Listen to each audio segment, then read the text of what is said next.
Hello everyone, welcome and welcome back to my channel. अगर आप मेरे चैनल पे नहीं हो तो मेरे चैनल को सब्सक्राइब करें। तो आप टाइम देख सकते हो, अभी बज रहे 6। मैं उठी थी 5:30 बजे, तो नींद खोलने में मुझे टाइम लग गया आधा घंटा। उसके बाद मैंने अभी उठाया नीति शास्त्र। तो ऑफ कोर्स मैं नोट्स पढ़ी थी, यानी अभी तक मैंने 8 लेक्चर कंप्लीट कर लिया है अपना। तो सबसे पहले तो सर बता रहे नीति शास्त्र क्या है। उन्होंने बोला कि सबसे पहले आपको मैं 3-4 क्लास लूँगा बस नीति शास्त्र समझाने के लिए कि क्या होता है नीति शास्त्र। तो वो जो सर हैं उनसे अमित कुमार सिंह सर का नाम है, अमित कुमार नाम है, उसके साथ टाइटल क्या था पता नहीं मुझे। और वो रवि कुमार सियाग भी वहीं से पढ़े हुए हैं। देन उसके बाद मैंने अपना स्टार्ट किया ऑप्शनल। तो बेसिकली मेरा ऑप्शनल का पेंडिंग लेक्चर में है, बाकी सब कंप्लीट हो गया था। एक खंड जो बचा हुआ था पेपर 1 का, सेकंड खंड जो है वो वाला मेरा बचा हुआ था, तो वो मैं बाद में करूँगा। सबसे पहले मैं भाषा खंड उठाई हूँ याद करने के लिए, यानी रिवीजन करने के लिए, और रिवीजन के साथ साथ शॉर्ट नोट्स और आंसर राइटिंग करते चलना है, क्योंकि ज़्यादा टाइम नहीं है अब मेंस में। यानी सितंबर तक या फिर नवंबर तक आपका मेंस रेडी हो जाना चाहिए, क्योंकि फिर से आपको प्रीलिम्स की पढ़ाई स्टार्ट करनी है फॉर 2025 एस्पिरेंट। जिनका क्लियर हो गया उनके लिए तो अच्छा है, नहीं अगर जिनका क्लियर मेंस नहीं होगा तो वो लोग फिर से 2025 में अटैम्प्ट करेंगे। तो एटलीस्ट आप वहाँ तक तो पहुँचोगे ना। उन लोग से टैकल करने के लिए आप अपने आप को बेहतर बना सकते हो।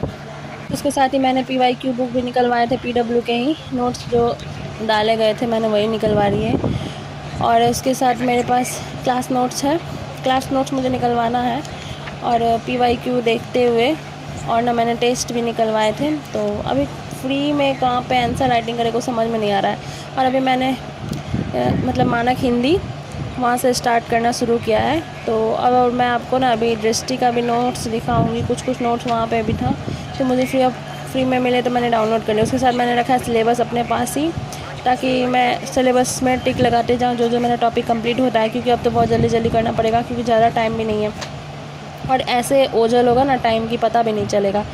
तो अभी मैं वही मानक हिंदी कर रही थी, मानक हिंदी की शब्द संरचना और व्याकरण संरचना। लेकिन कुछ भी को सर पढ़ाते तो याद हो जाता है, यानी क्लास में वो याद करवा देते हैं। और उसके साथ साथ बच जाएगा मेरा काव्य खंड मैं सोच रही हूँ 1-2 नाटक भी साथ लेके चलूँ। और भारत दूरदर्शन स्कंद बाकी है मेरा, भारत दूरदर्शन हो गया था, दिव्या हो गया था, और एक और नाटक था, नाम याद नहीं आ रहा है मुझे। तो अभी मैं उसी का क्लास कर रही थी। मैं देख रही हूँ एक दिन में मेरा जल्दी 2 क्लास निपटा लूँ। तो मेरे अभी तक मैंने 3 क्लासेस चला रही हूँ मैं साथ साथ, यानी एथिक्स का हो गया, एथिक्स के 2 लेक्चर पर डे, और इंटरनल सिक्योरिटी के 2 लेक्चर पर डे। और कल मेरा लास्ट लेक्चर होगा इंटरनल सिक्योरिटी का। उसके बाद मुझे करना है आंसर राइटिंग उसकी, मतलब पूरे अच्छे से उसको याद करके। एक बार तो पढ़ लिया था मैंने, अभी आधा पढ़ लिया है। और लास्ट में सुरक्षा बल बचा हुआ है मेरा, और उसके पहले LWE वहाँ उग्रवाद के मुझे आंसर राइटिंग करनी है। मैं आंसर राइटिंग ढूंढ रही थी, मैं कैसे मेंस के लिए पढ़ना चाहिए, क्योंकि प्रीलिम्स के लिए तो समझ में आ गया कैसे पढ़ना है, और मेंस के लिए कैसे स्टार्ट करना है, कैसे लिखना है, कुछ समझ में नहीं आ रहा था। मतलब जो चीज़ पढ़ा है हमने प्रीलिम्स के लिए वो मेंस में तो काम आएगी ही, क्यों, और हमें और भी चीज़ याद करना पड़ेगा, क्योंकि हमें वहाँ पे लिखना है प्रॉपर। और बाकी सब जितने भी लेक्चर देखो तो बहुत सारा ना इंग्लिश में ही कंटेंट भरा पड़ा हुआ है, तो इंग्लिश में कंटेंट पढ़ते तो मेरा दिमाग नहीं चलता है। इसलिए मैं सोच रही हूँ अपने नोट्स से ही पढ़ूँ ज़्यादा से ज़्यादा, और इंग्लिश वाले कंटेंट देख लूँ बस समझने के लिए, क्योंकि आफ्टर ऑल मुझे सब लिखना ही होगा। और उसके साथ मैंने बहुत सारे वीडियो लेक्चर देखे कि कैसे मेंस की तैयारी स्टार्ट करना है, सिविन सर की वीडियोस भी देखी, और साथ साथ QEP यानी MK यादव सर का जो QEP प्रोग्राम चलता है तो वो भी मैंने देखा। उसमें तो टेम्पलेट वगैरह दिखाते हैं, बताते हैं कि कैसे आपको टेम्पलेट बना के रखना, और आपको भी पता है इंट्रोडक्शन और कंक्लूजन आपको तैयार करके रखना है, मतलब जैसा भी क्वेश्चन दे, ताकि आप वहाँ पर लिखने में समर्थ रहो। और सर ने बहुत सारा बात बताया, क्योंकि अगर आपके पास कंटेंट रहता है तो आप लिखने में अच्छे रहते हो, अच्छा लगता है, पेज भरा हुआ रहता है। अगर आपके पास कंटेंट नहीं होता है तो आप वही करते हो, बड़े बड़े डायग्राम बनाओगे, बड़े बड़े पैराग्राफ में लिखोगे, ताकि आपका पेज फिलअप रहे। और सर ने बोला जहाँ पे भी आप पेज छोड़ते हो तो उसको कट कर देना है। तो अगर मान लो आपके पास कंटेंट नहीं है और अब आप सब जगह कट करते जा रहे हो, तो निगेटिव इम्प्रेशन पड़ता है जो कॉपी चेकर है उस पर। इसलिए सबसे पहले तो अपने कंटेंट को देखो, कंटेंट अपना एनालाइज करो PYQ से और सिलेबस। इसलिए तो बहुत सारा वीडियो देखने के बाद मैंने फाइनली पता चल गया मुझे कैसे अब अपने आगे का काम को बढ़ाना है। तो सबसे पहले तो PYQ देखना है, पहले सिलेबस देखना है, उसके बाद PYQ देखना है कि उस टॉपिक से कितने सारे क्वेश्चन आए हुए हैं। देन उस क्वेश्चन के बाद आपके जो पास जो नोट्स है वो देखो, नहीं तो मार्केट में बहुत सारे नोट्स हैं, मार्क बूस्टर सीरीज़ है, PW के भी है, तो मैं तो PW की देखूँगी क्योंकि बाकी सब इंग्लिश में है।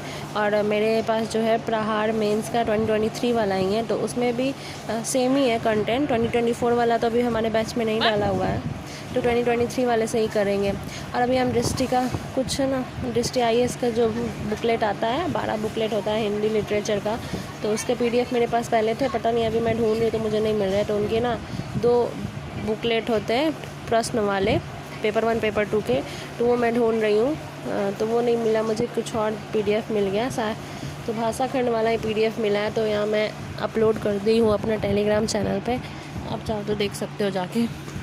आफ्टर प्रीलिम्स के बाद फिर से पढ़ाई स्टार्ट करना यार बर्डन लगता है कि कहाँ से स्टार्ट करें, क्या करें, क्योंकि आपका कुछ छूट जाता है ना, उतना टाइम आप कंसिस्टेंट नहीं रहते हो, तो उसके बाद बिल्कुल भी पढ़ने का मन नहीं करता, क्या पढ़े, कहाँ से पढ़े, कुछ समझ में नहीं आता है। मतलब ये भी दिमाग में चलता है कि अगला बार होगा कि नहीं होगा, लेकिन कोई बात नहीं, हम फिर से अपने स्टडी स्टार्ट करते हैं फॉर 2025 के लिए। और इसके साथ साथ अभी प्रीलिम्स मेंस दोनों लेके चलना है, और इस बार तो पूरा PYQ रट लेना है। हमको याद था PYQ, लेकिन ना कुछ कन्फ्यूजन था। और अभी मेरे पास चेकलिस्ट भी है, तो मेरे पास जो चेकलिस्ट है ना उसमें मैं PYQ करके उसके बाद एकदम शॉर्ट नोट्स, यानी 1 लाइन के शॉर्ट नोट्स मैं उस चेकलिस्ट में बनाने में, ताकि मुझे बार बार वही रिवाइज़ करना पड़े, बार बार मुझे PYQ बुकलेट ना उठाना पड़े और साथ ही साथ वीडियो ना। तो मिलते हैं नेक्स्ट ब्लॉग में।